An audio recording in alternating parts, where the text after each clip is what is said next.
Assalamualaikum warahmatullahi wabarakatuh. Perkenalkan saya Ramjaya Putra Buana dengan BI 1462303. Di sini saya akan menjelaskan untuk jawaban ETS manajemen komputer jaringan komputer saya.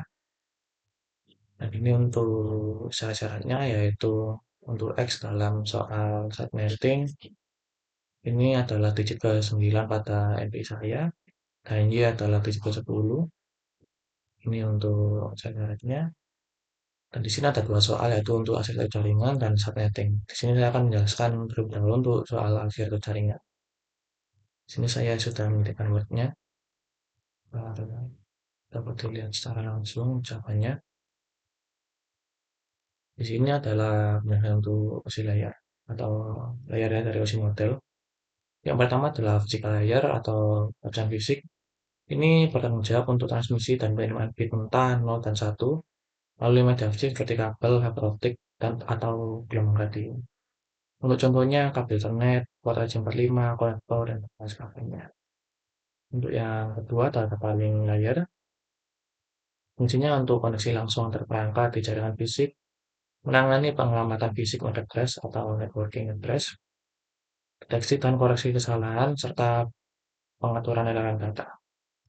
Untuk contohnya Ethernet, TCP, point-to-point protocol, SDLC, relay, dan untuk sublayernya ini adalah LLC atau Logical Link Control, menangani kontrol aliran dan koreksi kesalahan, dan yang kedua adalah Media Access Control atau MAC, ini untuk menangani pengamatan fisik atau tracing fisik dan kontrol aset media.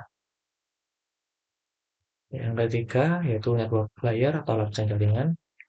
Ini berfungsi untuk bertanggung jawab untuk penyelamatan logis atau tracing logis dari IP address, routing, penentuan jalur terkait untuk pengiriman paket, dan fragmentasi paket. Untuk contoh protokolnya seperti ini, IPv4, IPv6, dan lain sebagainya.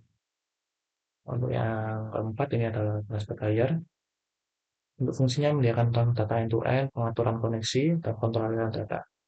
Untuk contohnya ada dua ini, TCP atau Transmission Control Protocol, UDP User Datagram Protocol. Untuk fiturnya segmentasi, pengendalian aliran, deteksi, dan koreksi kesalahan. Yang kelima adalah sistem layer. Sini berfungsi untuk mengelola dan mengontrol dialog sesi antar aplikasi, termasuk pembentukan, pemeliharaan, dan pemeliharaan sesi. Untuk contoh protokolnya dan Evanus, PPTP, point-to-point protocol. Dan untuk yang keenam adalah transmission layer. Ini berfungsi untuk pemformatan data, enkripsi, deskripsi, dan kompresi data sehingga data dapat dipengerti oleh aplikasi penerima. Contohnya seperti SSL atau LLS untuk enkripsi, ASCII untuk teks, dan Unicode mungkin atau JPEG dan PNG. Dan ketujuh atau yang paling atas yaitu version layer. Ini berfungsi untuk berinteraksi langsung dengan pengguna dan aplikasi yang layanan seperti email, grafik, dan akses web. Untuk contoh protokolnya HTTP, HTTPS, FTP, dan ini juga. Selanjutnya, saya akan menjelaskan untuk jawaban kedua, yaitu perbedaan antara OSI dan TCP/IP. Nah, ini untuk secara singkatnya, model OSI dan TCP/IP adalah dua model arsitektur jaringan berbeda, baik dari segi pengembangan maupun struktur. Model OSI dikembangkan oleh International Organization for Standardization atau ISO sebagai model prinsip konseptual untuk konvensi jaringan. Sedangkan TCP/IP dikembangkan oleh ARPANET sekarang bagian dari IETF untuk jaringan internet dan menjadi standar praktis yang digunakan secara global sampai sekarang. Nah, ini untuk model OSI memiliki 7 layer seperti yang sudah saya jelaskan di atas, yaitu terdiri dari physical, data link, network, transport, session, presentation, dan application. Ini setiap layer memiliki fungsi spesifik dan independen yang memiliki fleksibilitas dalam mengenai protokol di setiap layer tanpa mengaruhi layer lain. Namun sebaliknya, model TCP/IP hanya memiliki 4 layer, yaitu network interface, internet, transport, dan application. Dalam model TCP/IP, 3 layer teratas dari model OSI, session, presentation, dan application digabung menjadi satu layer application yang menyerahkan fiturnya. Jadi untuk ini dari layer 5 sampai 7 jadikan satu.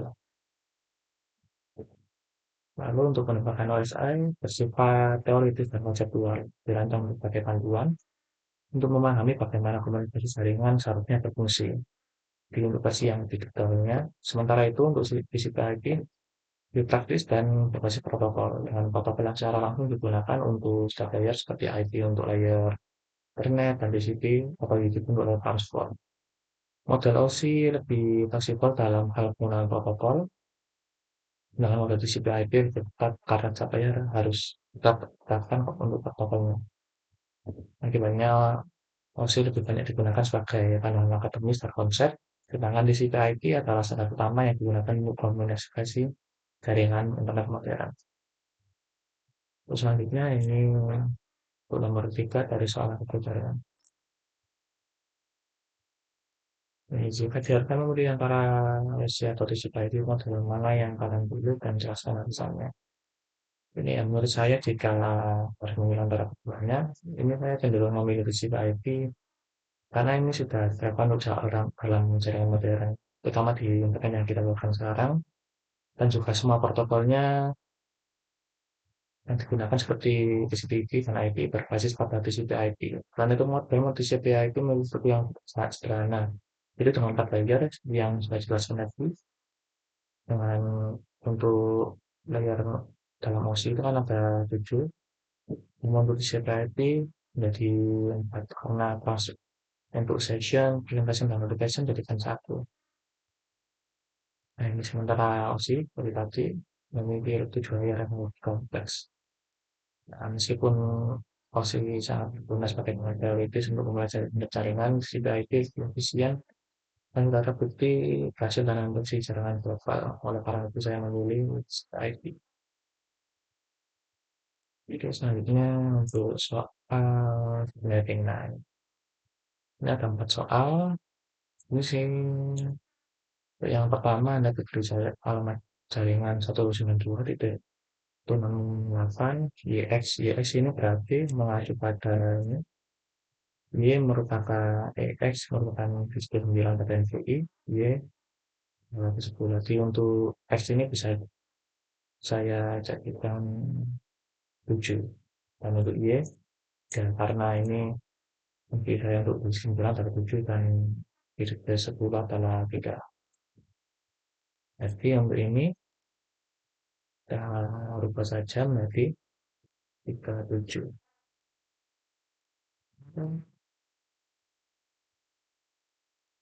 Ini 37 sama dan lainnya juga. Ini X berarti 7. Untuk ini 37.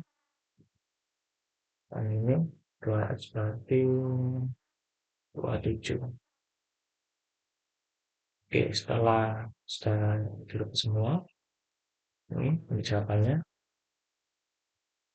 Untuk alamat jaringan 192.168.1.0/24, untuk jumlah network ini satu karena ini adalah satu network dengan satu S/24 atau ini untuk ini ya.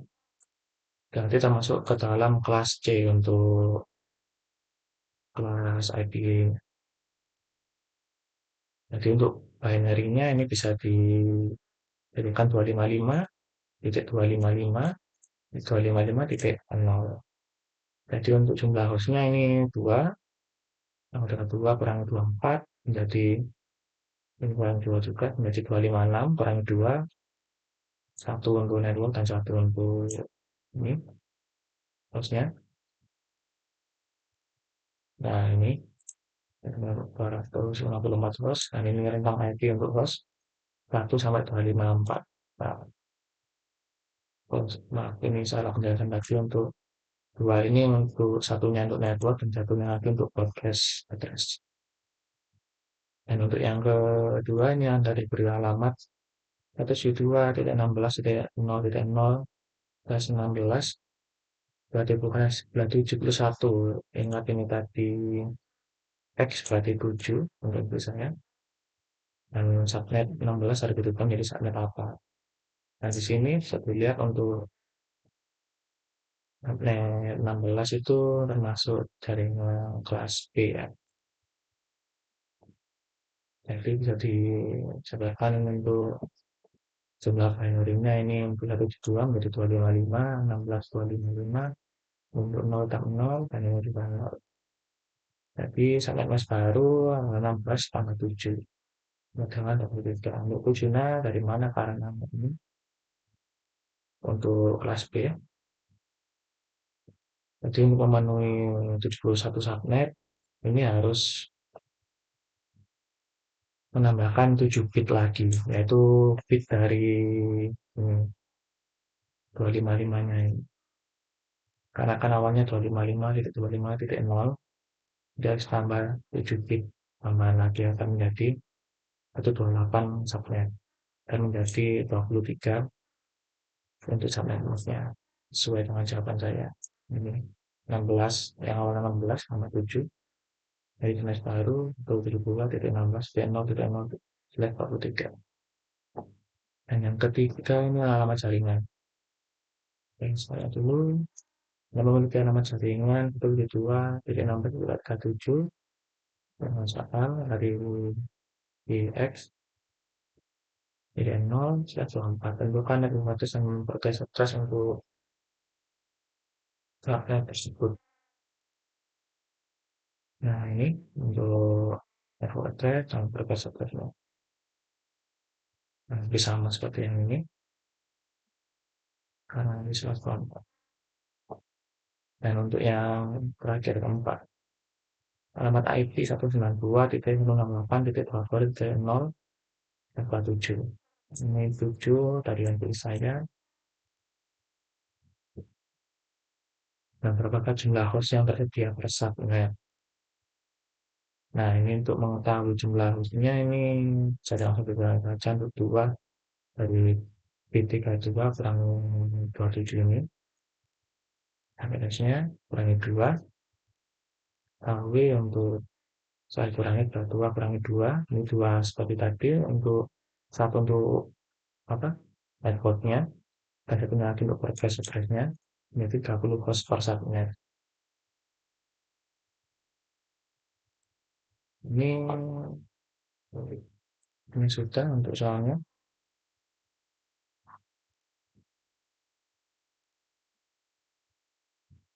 Baik, kalau bahkan saya tadi ada salah kata, saya mohon maaf. Aku kurang penjelasan. Saya undur diri. Wassalamualaikum warahmatullahi wabarakatuh.